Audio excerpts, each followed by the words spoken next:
What's your name? Arthur. Okay, Arthur, real quick. Do you think more women lie or tell the truth about sexual assault?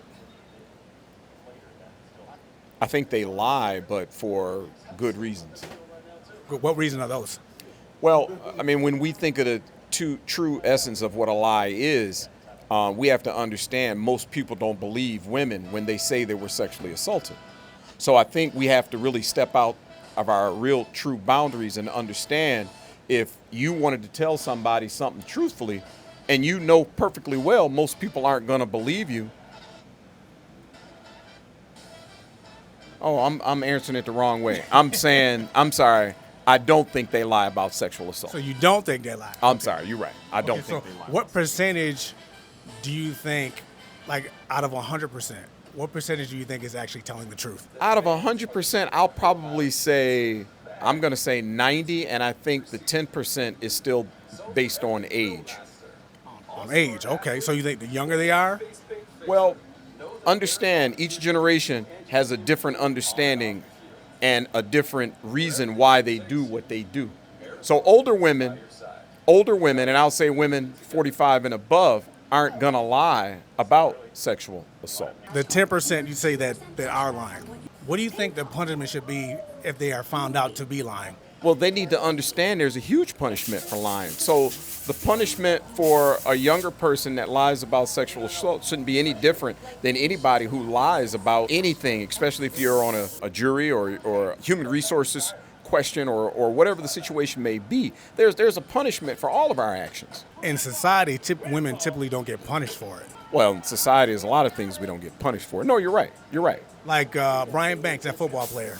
Okay. A woman lied on him about rape, and he spent 6 years in prison. And this is a perfect example of what I mean by it's based on the age as to why I think they will. Okay, younger people have a different understanding, a different definition of what that purpose is than older people do. So they're going to manipulate that to benefit them. Okay, so why do you think women don't get punished after they found out they're lying? Oh, that's a good question. I think the only way I can answer that, with everything that's going on in this world, there's no real pressure put on those type of women because of everything else that's going on. If everything was looked at equally, I think they would see a little bit more pressure and a little bit more punishment like you should see. No different than a woman that lies about a person who was the father of a child and he paid child support for so many years only to find out it wasn't even his child. Where's the retribution back to that young man for paying what he paid out all those years? When you hear the word misogynist, what do you think it means? Misogynist. And that's a shame because I should know what it means. Misogynist. What do you think it means? I truthfully don't know what the true meaning of misogynist means. I know it's not nothing good. I got the basic definition here. It's basically a man who dislikes or despises or hates women. Oh, that's sad. Do you think most men are misogynists nowadays? Again, if that's true, age-based. Older men don't hate women. Younger men do, though. Why do you think? Why do you think it's age-based?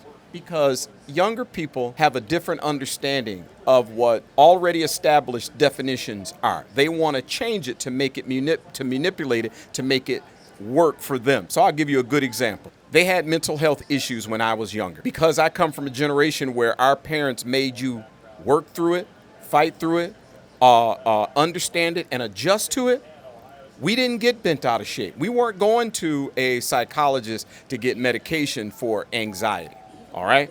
In this day and age, kids don't understand that you don't allow it to absorb you. You're supposed to overcome it. You adjust to it, you work with it, you work through it, and I'll say religion. Religion was the foundation to make you understand what's important, what's not important, okay? Social media at the level where it drives you loony isn't important. It's just like watching the news. The news is there to report things that are going on in the world. You can say it's 100% lie all you want. It's not 100% lie. It's what's going on in the world. If you accept it as a lie, that's sad on your part. Because if they tell you it's going to rain tomorrow and it rains tomorrow, it wasn't a lie. You just didn't accept the fact that they said yesterday it was going to rain today. Okay, I appreciate it. Thank you for your opinion, man. I appreciate it. Nigga! That's got to be racist.